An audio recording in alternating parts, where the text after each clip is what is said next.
Assalamu alaikum wa rahmatullahi ta'ala wa barakatuh. On a tous connu un jour ou l'autre une personne toxique qui nous a empoisonné notre vie. Une amie envieuse, un mari tyrannique, des voisins méchants, des connaissances qui se moquaient peut-être de nous, et nous dénigraient, des personnes qui nous en manquaient de respect, humiliées. De quoi faire naître en nous une immense haine et une immense envie de vengeance. On bouillonne au fond de nous, nerlou, yani subhanallah, on se fait du mal. Pendant que la personne qui nous a mis dans cet état vit sa plus belle vie. Et à 100 000 lieues de s'imaginer dans quel état on est, subhanallah. On ressemble à une personne qui a avalé un poison au risque de périr, pensant que le poison fera effet sur la personne détestée, subhanallah. La colère et la vengeance ne t'avanceront à rien. Al-ghadab wa muhawalat al-intiqam, subhanallah. Allah qui nous a créés, qui sait parfaitement tous les mécanismes qui gèrent notre corps, notre cœur et notre psychisme, nous dit « Et concourez au pardon de votre Seigneur et à un jardin, paradis, large comme les cieux et la terre, préparé pour les pieux, qui dépensent dans l'aisance et dans l'adversité, qui dominent leur colère et pardonnent à autrui, et Allah aime les bienfaisants. » في سورة آل عمران وسارعوا إلى مغفرة من ربكم وجنة عرضها السماوات والأرض وعدت للمتقين من هم يا الله الذين ينفقون في السراء والضراء والكاظمين الغيظ والعافين عن الناس والله يحب المحسنين. Subhanallah. Ces versets dénombrent les principales caractéristiques des personnes pieuses. Subhanallah, la deuxième caractéristique, et c'est celle qui nous intéresse aujourd'hui, c'est la domination de la colère et le pardon. Cette caractéristique constitue un état psychologique spécifique aux personnes pieuses, al-muttaqin, qui devaient régner parmi l'humanité tout entière, subhanallah. Et ceux qui pardonnent aux gens sont ceux qui pardonnent à ceux qui ont été injustes envers eux. Zalamuhum. Ils ne ressentent donc rien dans leur cœur vis-à-vis des autres, subhanallah. Et celui qui a ces qualités doit se réjouir, yafrah, de l'amour d'Allah pour lui, car il a atteint un degré parmi les plus hauts degrés de la bienfaisance. Inna Allah yuhibbul muhsinin, car Allah aime les bienfaisants. La ilaha illallah. Et celui qu'Allah aime, subhanallah, il lui pardonne et lui fait miséricorde. Car la miséricorde d'Allah est proche des bienfaisants. Surat Al-A'raf. Inna rahmatallah qaribun min al-muhsinin. Rasul alayhi salatu wassalam n'a pas cessé d'insister les compagnons et tous les membres de la Ummah de la communauté à la maîtrise de la colère, au pardon. Un jour, un homme est venu le voir, et lui a demandé conseil. Awsini ya Rasulallah. La réponse du prophète fut La tardab, ne te mets pas en colère, subhanallah. Et il lui a répété cette recommandation 3 fois, subhanallah. Et il nous explique à travers le hadith suivant que la personne qui arrive à vaincre sa colère est une personne assistée dans sa lutte par Allah Azza wa Jal. Et celui qui laisse libre courant sa colère est sous l'emprise de Shaitan. Regardez, un jour, un individu s'est attaqué à Abu Bakr as-Siddiq et au prophète sallallahu alayhi wa sallam. رجلا شتم أبا بكر والنبي عليه الصلاة والسلام جالس فجعل النبي يبتسم le prophète sallallahu alayhi wa sallam ne faisait que sourire. Au bout de la 3e attaque, Abu Bakr a réagi. Et c'est ainsi que le prophète sallallahu alayhi wa sallam s'est éloigné. لما رد أبو بكر غضب النبي عليه الصلاة والسلام وقام. Abu Bakr lui dit, Ya Rasulallah, est-ce que tu me reproches d'avoir voulu mettre fin aux attaques de cet homme après qu'il m'a provoqué à 3 reprises? Subhanallah, كان الرجل يشتمني وأنت جالس. فلما رددت عليه بعد قوله غضبت وقمت. Regardez la réponse du prophète sallallahu alayhi wa sallam. Oh Abu Bakr, tant que tu parvenais à te retenir ta colère, Allah t'assistait en cela par un ange. Mais lorsque tu avais décidé de répondre au mal par le mal, l'ange avait cédé la place à Shaitan, et je ne suis pas homme à prendre place dans un groupe de personnes où s'introduit Satan. إنه كان معك ملك يرد عنك فلما رددت عليه بعد قوله وقع الشيطان فلم أكن لأقعد مع الشيطان. Subhanallah, subhanallah. Ce hadith nous apprend entre autres que l'assemblée où l'on rend le mal par le mal est un foyer où Shaitan se délecte et où les anges de la miséricorde assistent à celle où les gens arrivent à maîtriser leur colère. Kavm al-ghayd, subhanallah. Euh, le verset nous apprend aussi que l'homme pieux non seulement parvient à maîtriser sa colère et à s'abstenir de répondre au mal par le mal, mais fait plus que cela. Il arrive à pardonner, subhanallah. Na'fu, nasfah. Le pardon, al-'afw was-safh, c'est la vertu des personnes généreuses. Yaqul Rasoul alayhi salatu wassalam, le jour du jugement dernier, une voix demandera: où sont ceux qui ont mérité la récompense d'Allah, du Seigneur? Ne se lèveront alors que ceux qui auront pardonné aux autres. La yaqum illa man safaha an akhihi. Hadith rawahu al-Bayhaqi. Subhanallah. Le prophète sallallahu alayhi wa sallam, qui appliquait à la lettre les recommandations du Coran, à tel point que Aïcha radiyallahu anha, quand on l'interrogeait sur son éthique, disait: كان خلقه القرآن. Subhanallah. Son éthique était le Coran. Subhanallah. Et bien, le prophète nous apprend que si une personne nous a agressés, on a le droit d'exercer des représailles, mais proportionnelles à l'offense que vous avez subie. Subhanallah. À condition donc que ces représailles ne dépassent pas la mesure du tort subi. Wallahi l'insan yukhta fina bi kalima nahnu nukhta bih bi 10 kalimat. Quand une personne nous dit un mot, malheureusement, nous on riposte par 10, 100 mots. Subhanallah. ولكن العفو أفضل. Le pardon reste préférable et il en résulte de plus grands avantages. في هذه الحياة, dans cette vie et dans l'au-delà. وفي الآخرة. Par exemple, c'est un moyen de gagner l'amour et le pardon d'Allah Azza wa Jal. إذا صفحت وعفوت يحبك الله عز وجل ويصفح عنك. يعني subhanallah. En plus, c'est un moyen d'élever en rang. إن الله يرفع درجات من يعفو ويصفح. Hadith موجود في مسلم. Allah élève le rang de celui qui pardonne et qui absout. Subhanallah. إذن العفو والصفح مفتاح من مفاتيح الجنة. C'est une clé du paradis. Avoir un bon cœur, penser du bien des autres, accepter les excuses, نقبل معذرة الآخرين, pardonner les erreurs, retenir sa langue et pardonner aux gens sont les choses les plus importantes auxquelles l'islam exhorte dans les relations des musulmans entre eux. Et celui qui possède ces qualités est digne d'être parmi ceux qui ont الرفعة, l'élévation. يقول الرسول صلى الله عليه وسلم: ما نقصت صدقة من مال. L'aumône ne diminue pas l'argent. وما زاد الله عبدا بعفو إلا عزا. Et Allah augmente la gloire du serviteur qui pardonne aux êtres. Ya ilahi. Pardonner aux autres n'est pas une chose facile, je le sais. Subhanallah, on bouillonne. Il y a 10 ans, ma belle-mère m'a dit ceci, ma belle-sœur a fait, la voisine a fait, mon ami ne m'a pas dit salam alaykoum quand je suis rentrée, ils sont pas venus au mariage de mon fils, et je sais, c'est pas chose facile de pardonner. Et subhanallah, parce que ce n'est possible qu'en combattant l'âme, ainsi que l'amour de la victoire et de la vengeance. حب الانتقام, يعني subhanallah.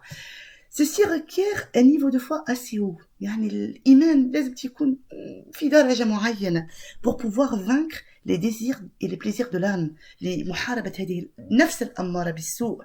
Il est donc primordial de travailler sa foi pour apprendre à pardonner. Subhanallah.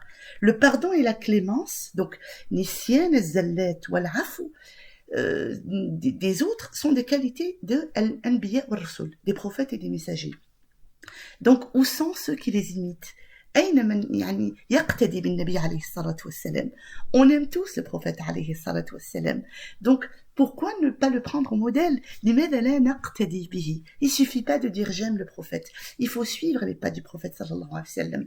Al-afu was-safh, le pardon, c'est la devise des pieux, qui sont indulgents, doux, et qui ont une âme satisfaite. Radiya, car on abandonne un droit qui correspond à préférer l'au-delà à ce monde, subhanallah. Et c'est une bonne qualité, sifa hasana, qui pénètre dans le fond des cœurs des autres. Et ils ne peuvent qu'admirer celui qui possède ces qualités-là. Yani, subhanallah.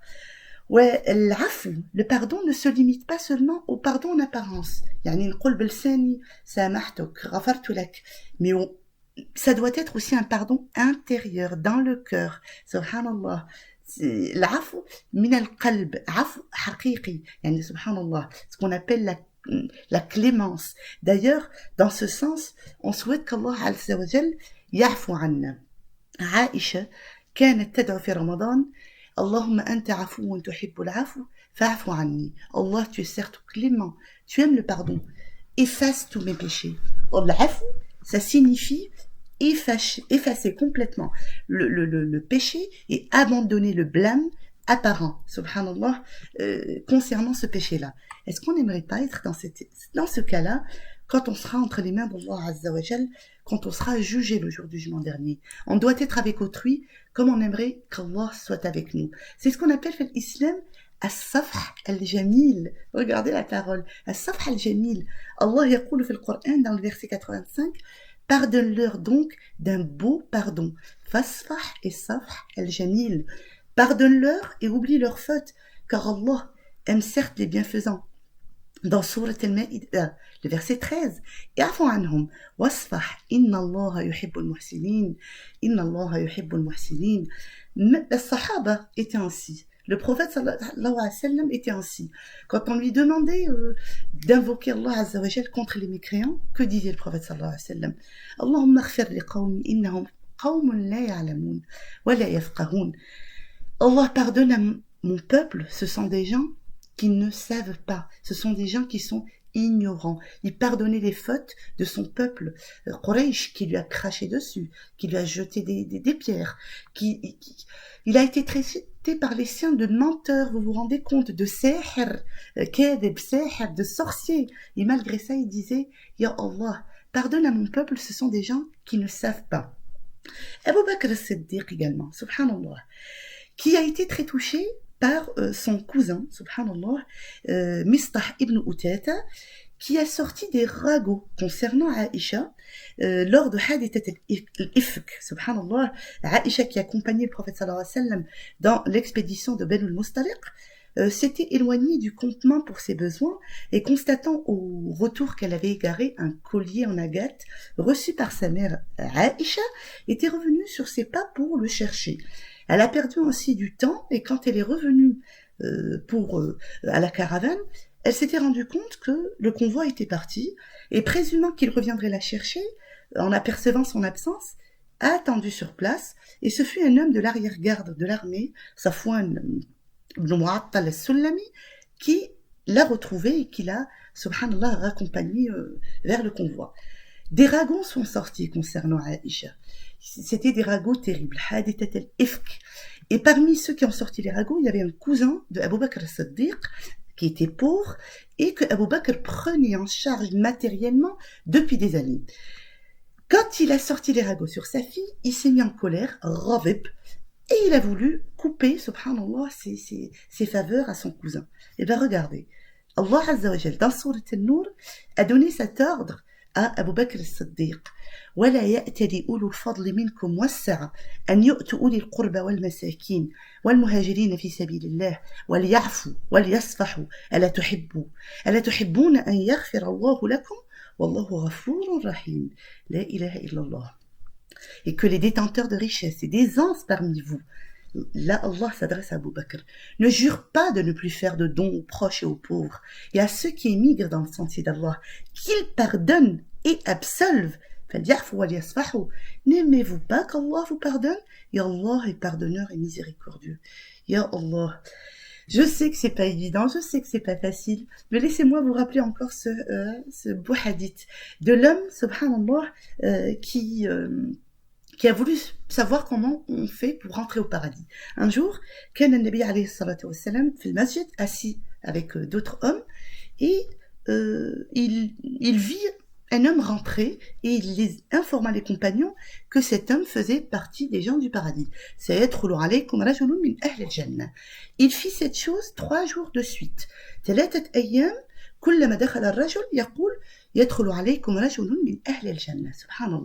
C'était un homme, un compagnon peu connu qui venait de faire ses ablutions et qui rentrait à la mosquée pour prier et s'asseoir à côté des autres compagnons. Subhanallah. Un des jeunes compagnons décida alors de le suivre, pour connaître pour quelle raison cet homme a mérité le paradis. Et il trouva comme prétexte de se faire inviter le fait qu'il avait juré de ne pas rentrer chez lui pendant 3 jours. Pendant ces 3 jours, c'est Abdullah ibn Omar, le fils de Omar ibn Khattab. Pendant ces 3 jours, Abdullah ibn Omar regardait tous les actes et faits du compagnon. Et il ne vit rien de particulier. La katrat salat, ou la katrat sawm, ou la katrat dhikr, l'homme en question, qui était promis au paradis, ne faisait pas spécialement des actes méritoires. Il priait pas la nuit, il faisait pas beaucoup de dhikr, il faisait pas... Subhanallah, il faisait uniquement des actes d'adoration obligatoires, mais pas grand-chose de plus. Au bout de 3 jours, Abdullah demanda au compagnon pourquoi il avait mérité la bonne annonce d'aller au paradis et lui avoua la vraie raison de sa demande d'hébergement. ماذا قال الرجل يعني سبحان الله قال هو ما رأيت je ne fais rien de plus que ce que tu vois إلا أنني قبل أن أنام سبحان الله لا أبت وفي قلبي غش وغل لأحد من المسلمين. Il a dit, je ne fais rien de plus.